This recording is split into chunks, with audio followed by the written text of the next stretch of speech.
இந்த உலகத்திலேயே யார் அழகு தெரியுமா? நீ எந்த ஒரு ஆக்ட்ரஸ் பேரும் சொல்லிடாத. உன் அம்மா உன்னுடைய சின்ன பொண்ணு வயசு போட்டோ எடுத்துப்பார். அவ அவ அவ பேரழகிங்க. அவ அந்த அழகை விடவா? உன்னை போல் 17-18 வயதில் இருக்கின்ற பொழுது உன் தாயையும் தகப்பனையும் அந்த போட்டோல பார். அவர்கள் தான் பேரழகு. சாதாரணமா இந்த அழகு குறித்த இந்த விஷயங்கள் இருக்குல்ல, இதை உதிர்த்துரு என் குழந்தைகளை. சில பேர் சொல்லுவாங்க சிவப்பு தான் அழகுன்னு. யார் சொன்னது? எனக்கு ரொம்ப ஆச்சரியங்க. அந்த அந்த ஸ்டேட்மெண்ட்டே ஆச்சரியங்க எனக்கு. சிவப்பு எப்படிங்க அழகாச்சு? சிவப்பு என்பது அழகல்ல, அது நிறம். ஆங்கிலம் என்பது அறிவல்ல, அது மொழி. இந்த கிளாரிட்டி இருக்கட்டும் உங்களுக்கு. என்ன கேட்டீங்கன்னா, கருப்பாக ஏன் நாம் இருக்கிறோம் என்றால், வெப்ப தேசத்தில் உழைப்பாளர்களுக்கு பிறந்த நாம் கருப்பாகத்தான் இருப்போம். கருப்பு என்பது நம் தேசிய நிறம். கருப்பு என்பது நம் சுயமரியாதையின் அடையாளம். அழகா இருக்கணும்னு முயற்சி பண்ணாத, ஆரோக்கியமா இருக்கணும்னு முயற்சி பண்ணு. கண்ணு ரெண்டும் தெரியுதா? கண்ணாடி இல்லாம நீ தான் அழகி. வாயில 32 பல்லம் இருக்குதா? பேரழகி. யார் பேசினாலும் புரியுதா? உலக அழகி. மற்றவங்க புரிஞ்சுக்கிற மாதிரி பேச தெரியுதா? பிரபஞ்ச அழகி. இவ்வளவுதானே. கருப்பு அழகு இல்லை என்று சொல்லுவது மிகப்பெரிய அடிமைத்தனத்தினுடைய வெளிப்பாடு. தாயை ஒருபோதும் என் குழந்தைகளே, நான் இதை ரொம்ப டெக்னிக்கலா சொல்றேன், இந்த உணர்ச்சி வசப்படுத்திலாம் சொல்லலை. என்னால் அழ வைக்க முடியும் உங்களை தாயினுடைய விஷயத்தை சொல்லி உங்களால் அப்படி அழ வச்சிட முடியும். எனக்கு அது நல்ல நோக்கம். நீ அதை புரிந்து கொள்ள வேண்டும், அவளை புரிந்து கொள்ள வேண்டும். ஜெயந்தா சொன்னான், எல்லா தெய்வங்களும் அந்த கருவறையில் இருக்கும், அந்த கருவறையே இந்த தெய்வத்திற்குள் இருக்கும். அம்மா சூப்பர் தெரியுமா? நீ திரும்ப இன்னும் ஒரு 5-10 வருஷம் திருமணமாயி உன் மனைவிக்கோ அல்லது நீங்கள் திருமணமாயி உங்கள் கணவனுக்கோ உங்கள் உடலை ஒருவருக்கு ஒருவர் தந்து அதில் ஒரு ட்ரஸ்ட்டை ஃபார்ம் பண்ணுவீங்கல்ல, ஒரு ஒழுக்கத்தை ஃபார்ம் பண்ணுவீங்கல்ல, அதை விட முக்கியமானது நான் ஒரு விஷயத்த சொல்றேன். அந்த ஆண் பெண் ஒழுக்கத்தை விட முக்கியமான விஷயம் இந்த உடல் இருக்குல்ல, நீங்க வச்சுட்டு உட்கார்ந்து இருக்கிறீங்களே, அது உங்களுக்கு சொந்தமானதல்ல, உங்களுக்கு வரப்போகின்ற இணைக்கு சொந்தமானதல்ல, அது முழுமையான சொந்தம். உங்களை பெற்றெடுத்த அந்த தாய்க்கும் அந்த தந்தைக்கும் தான் இந்த உடல் சொந்தம். அந்த உடலை தயவு செய்து நீங்கள் கெடுத்துக் கொள்ளாதீர்கள். அந்த உரிமை உங்களுக்கு கிடையாது. இதை போதை வஸ்துக்களாலோ, இதை பொய்களாலோ, அல்லது நேரம் தவறிய உணவு, நேரம் தவறிய தூக்கத்தினாலோ, மனக்கவலைகளாலோ கெடுத்துக் கொள்வதற்கு உங்களுக்கு உரிமையே கிடையாது. இது உங்களுக்கு வழங்கப்பட்டிருக்கக்கூடிய ஒரு பொருள். Just feel that. நான் ஒரு விஷயத்தை சொல்றேன். இன்னைக்கு எத்தனை பேர் இங்க எல்லாம் பாண்டிய மண்டலத்தை சார்ந்த குழந்தைகள் தான் இருப்பீங்க. நான் தொண்டை மண்டலத்துக்காரி. தொண்டை மண்டலத்துல தெருக்கூத்து நடத்துவாங்க. திரௌபதி அம்மன் கோவில் இருக்கும். நாங்க ஆய்வுக்காக திரௌபதி அம்மன் கோவிலுக்கு அந்த கூத்து பார்க்கறதுக்கு போயிருந்த பொழுது, என் கண்களால் நான் தரிசித்த ஒரு விஷயத்தை உனக்கு நான் அப்படி கடத்திட்டு போறேன்.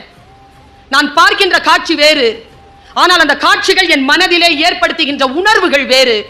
நான் அப்படியே அதை உனக்கு கடத்தி விட்டு போகிறேன். இறை ஆசீர்வாதம் இருந்தால் உனக்கு புரிந்து போகும், இல்லை என்றால் காலதாமதமாகும். இப்பவே புரிஞ்சுக்கோ. ஏனென்றால் மறுபடியும் இத்தகைய சொல் வந்து சேர்வதற்கு காலம் கடந்து போகலாம். அப்ப நீ தெரிஞ்சுக்கிட்டனா ஒன்னும் செய்ய முடியாது. பாரு, 65 அடிக்கு ஒரு சிலை வச்சிருந்தாங்க.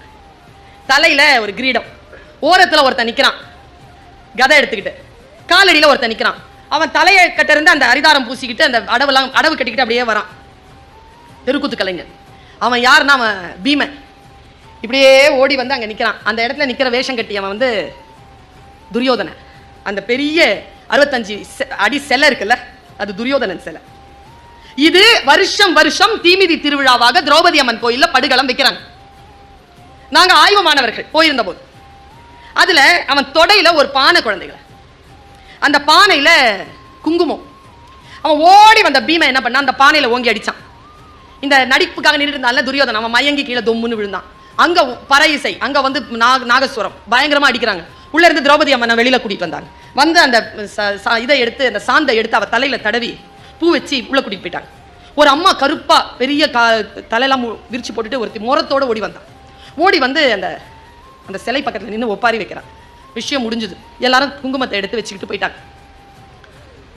எனக்கு புரியல, அது என்ன அங்க அடிச்சு, அது என்ன தொடையில இருந்து அந்த குங்குமம் வந்துச்சு, அது என்ன அதை பூசிட்டு என்ன திரௌபதிக்கு என்ன அப்படின்னு நான் கேட்டேன். அது ஒரு புராண கதை. இப்ப நம்முடைய வாழ்க்கைக்கும் அந்த புராண கதைக்கும் என்ன என்ன தொடர்பு? ஒரு புராண கதையோ ஒரு இலக்கியத்தையோ நான் பேசுவதன் மூலமாக நான் என்ன சாதித்து விட போகிறேன்? ஒரு விஷயம் நான் அந்த பக்கத்துல அந்த ஒரு பாட்டி கிட்ட கேட்டேன், என்னம்மா இது அப்படி. இந்த பாட்டி சூப்பரா சொன்னாங்க. தெரியாதா உனக்கு? தெரியாது. இந்த கிருஷ்ணா இருக்கான்ல, கிருஷ்ணன், அந்த அம்மா சொன்னது அப்படியே சொல்றேன். இந்த கிருஷ்ணா இருக்கான்ல, அவன் துரியோதனனை கடைசியா கொன்னுடணும்னு முடிவு பண்ணிட்டான். 99 சகோதரனையும் கொன்னுட்டான். இவனையும் கொல்லணும்னு முடிவு பண்ணி நாள் குறிச்சிட்டான்.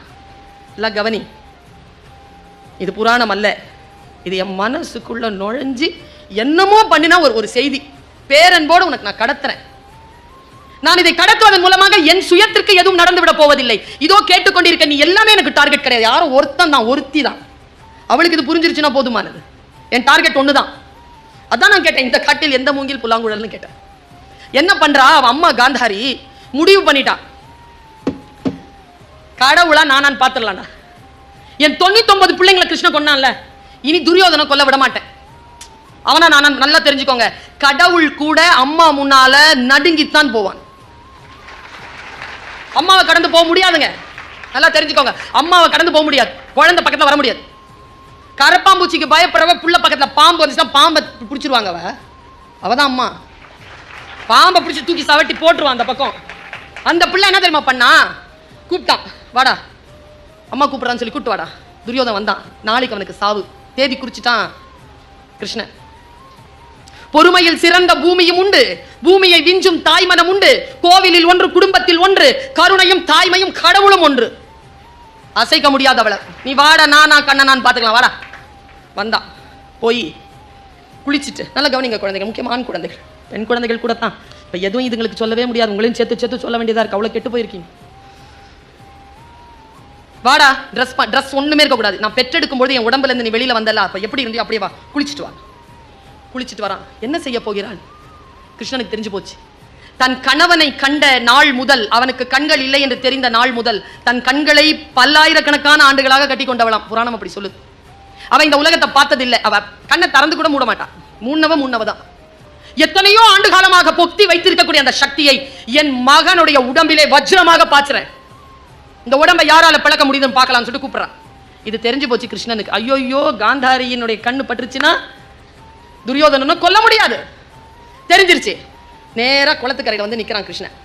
நம்ம பையன் துரியோதன நாமெல்லாம் தான் வரான். ட்ரெஸ் இல்லாம வரான். ஐயா சிச்சின்னா என்ன அப்படின்னா, என்னடா ட்ரெஸ் இல்லாம எங்கடா போற? இல்ல அம்மா கூப்பிட்டானா இப்படிதான் வர சொன்னான். டேய் போடா, மறைக்க வேண்டியதாவது மறைச்சிட்டு போடா. ஒரு வாழை இலை தூக்கி கொடுத்தான். வாழை இலை எடுத்து இடுப்பை மறைச்சிக்கிட்டான். நேரா வந்து அம்மா நிக்கிறா. வந்துட்டியா துரியோதனன்? வந்துட்டேம்மா. கண்ணில் இருந்து எடுத்து உச்சந்தலையிலிருந்து பார்த்தாள். அப்படி பார்க்கும்போது வாழை இலை மறைச்சிருக்கு இடுப்பை. பார்த்துட்டு கண்ணை மூடிக்கிட்டா.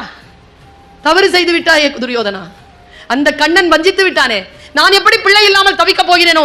கண்ணனும் யாருமற்ற அந்த வனாந்தரத்தில் அனாதையாக செத்து கிடப்பான்னு சாபம் இட்டுட்டு அப்படியே உட்காந்துட்டான். என்ன நடந்தது தெரியுமா? அவள் பார்வைப்பட்ட அந்த உடலில் எந்த பகுதியில் அடிச்சாலும் துரியோதனனுக்கு உயிர் போகாது. அவள் பார்வைப்படாத இடுப்பில் அடிச்சா உயிர் போயிடும். இதை நான் ஏன் உங்களுக்கு சொல்றேன் தெரியுமா? தாயிடமும் தந்தையிடமும் எதையும் மறைக்காதீர்கள். எதை மறைக்கிறீர்களோ அதன் மூலமாக உங்களுக்கு வீழ்ச்சி வரும். எதை மறைக்கிறீர்களோ, எது சொன்னாலும் அந்த குழந்தை கிட்ட, எது சொன்னாலும் உங்களுடைய தாய் கிட்ட, அப்பா கிட்ட, அப்பா இப்படி இருக்குது என்ன செஞ்சிருவாங்க கடைசியா? அம்மா அப்பா தானே. அந்த வயதிலே உனக்கு சரி என்று தோன்றும். நான் சொல்றேங்க, இந்த மேடையில் இருக்கிறவங்களை கேட்டு பாருங்களேன். 20 வயசுல சரின்னு பட்டுது. இப்ப கேட்டு பாருங்க, சரின்னு பட்டிருக்காங்க. அப்பவே அந்த முடிவு எடுத்துட்டேன் மேடம், முடிவு மட்டும் எடுக்காம இருந்திருந்தேன்னா இன்னைக்கு. ஆமாங்க, வயது இருக்கு இல்லையா, அது சில தவறான விஷயங்களை ஊக்குவிக்கும். நீ அந்த வயதை கொஞ்சம் காலடிக்கு போட்டு நிறுத்தி, இப்பொழுது உனக்கு இருக்கக்கூடிய ஒரே வேலை கல்வி, அறிந்து கொள்ளுதல், தெளிந்து கொள்ளுதல், கற்றுக்கொள்ளுதல், நீ யார் என்பதனை இந்த உலகத்திற்கு சொல்லுதல், உடம்பையும் மனதையும் ஷார்ப்பா வச்சு, இவ்வளவுதான் உன் வேலை. இது மட்டும் செய். உன் வாழ்க்கையில் பல விஷயங்கள் உனக்கு முன்னால் வந்து விழும்னு சொல்றேன். இப்போ உனக்கு ஒரு ட்ரீம் இருக்கலாம், அது attainable dream. Shift your self to நான் அட்டைனபிள் ட்ரீம். நான் அட்டைனபிள் ட்ரீம் குள்ள நீ போறியா? நான் அட்டைனபிள் ட்ரீம் குள்ள போறதுக்கு எவ்வளவு பயப்படுற நீ? ஐயோ அவ்வளவு பெருசா? அப்படிலாம் ஒண்ணுமே கிடையாதுங்க.